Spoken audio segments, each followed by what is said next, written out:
तथागत बुद्ध कहते हैं इस संसार से व्यक्ति को जाना ही है।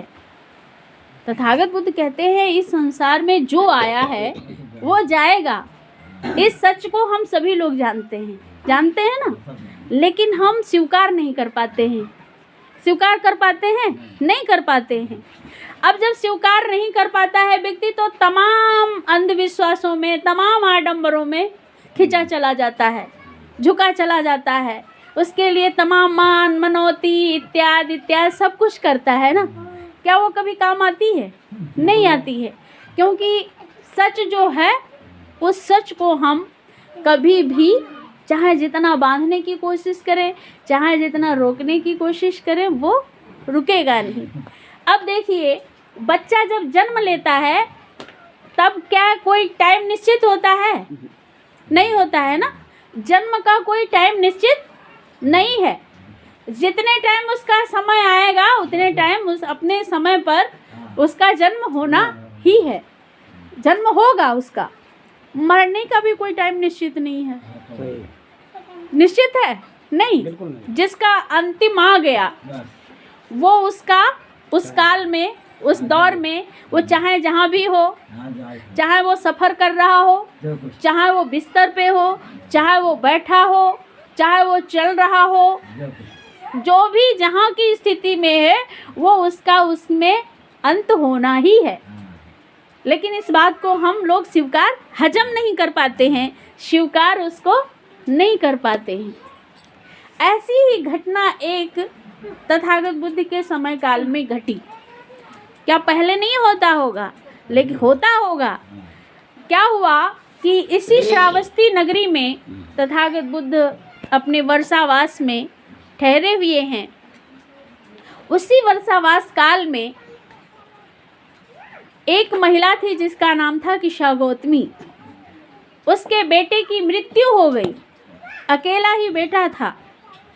अब उस बेटे की मृत्यु को वो सहन नहीं कर पाई, तो उसने स्वीकार ही नहीं किया कि मेरा बेटा मर गया है। अब वो जान तो रही कि मेरा बेटा मर गया है, लेकिन फिर भी वो इस सच को स्वीकारना नहीं चाहती थी। वो अपने बच्चे को, बेटे को अपने गले में लगा करके उसकी पागलों जैसी हालत हो गई। अब वो उसके अपने बेटे को मतलब अंतिम संस्कार करने नहीं दे रही थी। तभी उसी समय कुछ लोगों ने बताया कि आपके बेटे को तथागत बुद्ध के अलावा और कोई जीवित नहीं कर सकता है। वो भागती हुई अपने बच्चे को तथागत बुद्ध के पास ले गई और कहा कि भगवान, हम आपके पास में आए हैं आशा लेकर के, और आप हमारे बेटे को जीवित कर दीजिए। अब तथागत बुद्ध उस महिला की अज्ञानता को समझ गए। कहा कि ये महिला ऐसे मानने वाली नहीं है। तो उन्होंने क्या किया कि प्रैक्टिकल के तरीके से, मतलब प्रयोग से अपने, कहा ठीक है हम आपके बेटे को जीवित कर देंगे, एक काम करके आइए।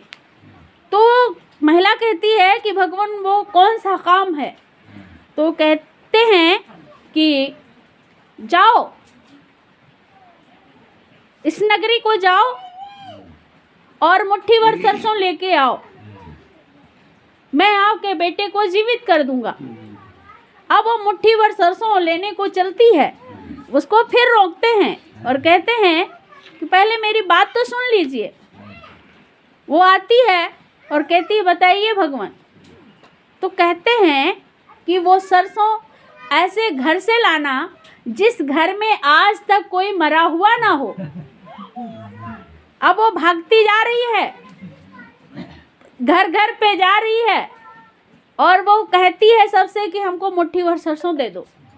अब मुट्ठी भर सरसों देने में किसी को तकलीफ नहीं है ना। लोग मुट्ठी भर सरसों पकड़ाते हैं और जैसे वो पकड़ती है तो पूछती है कि ऐसा है बहन, आपके घर में कोई मरा तो नहीं है? अब जैसे ही पूछती है कि आपके घर में कोई मरा तो नहीं है, वैसे ही कोई तो कहता है कि मेरा पति मर गया, कोई तो कहता है मेरा बेटा मर गया, कोई तो कहता है मेरी बेटी मर गई, कोई तो कहता है कि मेरी माँ मर गई, कोई तो कहता है बहन चली गई, कोई तो कहता है भाई चला गया। ऐसे ऐसे सब लोग अपना अपना रोना रोते हैं, सुनाते हैं कि भाई हमारे घर में कोई ऐसा नहीं है कि न मरा हो। अब ऐसे ही वो पूरे गांव को घूमती है और घूम घाम करके और निराश होती है। कोई ऐसा घर ही नहीं मिलता है कि जिस घर में कोई मरा हुआ ना हो।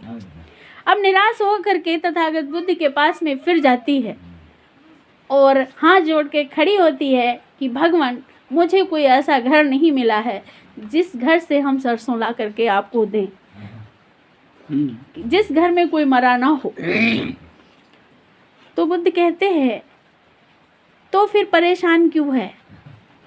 कोई आप ही अकेली दुखी नहीं है, आपका ही अकेला बेटा नहीं गया है, प्रत्येक घर से कोई न कोई व्यक्ति गया है। तो इसमें निराश होने की क्या आवश्यकता है? इस सच को स्वीकार करो, आपका बेटा इस दुनिया में नहीं रहा, इस संसार में नहीं रहा, वो वापस लौट करके नहीं आना है। अब आपको देखना है आप अपना अगला जीवन कैसे व्यतीत करेंगी, उसकी समझ में आता है। और तथागत बुद्ध के आगे हाथ जोड़ के खड़ी होती है और कहती है कि हे भगवान, आप अपनी शरण में मुझे ले लीजिए। और वो बुद्ध की शरण में चली जाती है। आखिर वो इतना ज्ञान अर्जित करती है, वो आज के दौर में वो अरहत के नाम से जानी जाती है, वो अरहत हो गई। तो इसलिए हम क्या करें, सच